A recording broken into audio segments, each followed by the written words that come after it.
म्हणता ना आम्ही लगीन करून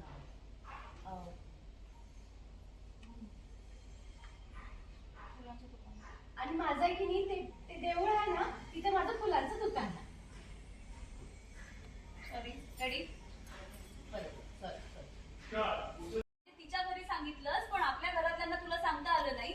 मला ना हे अजिबात आवडलेलं नाहीये. हे असं परस्पर जाऊन लग्न करतं का कुणी?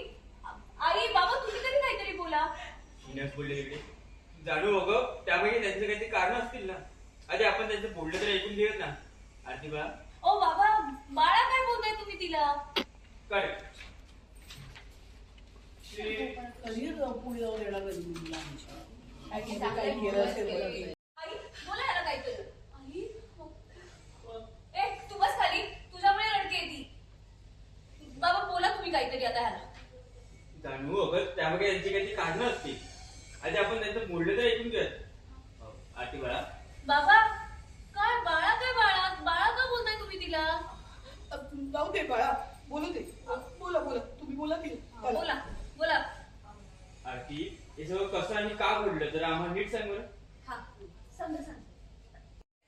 दादा कसला सॉलिड आहेस रे तू. तुझं प्रेम मिळवण्यासाठी तू एवढं सगळं केलंस. नाही खरंच चुकले मी चुकले.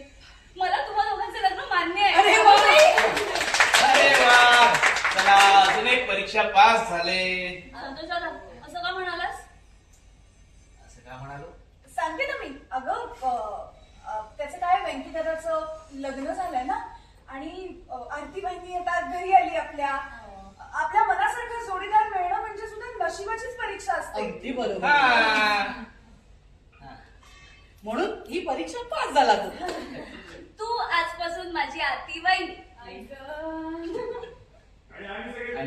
हा आणि आम्ही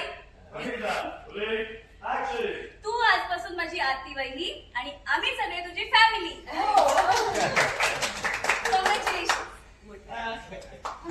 थँक्यू. मी सासू बरे का तुझी?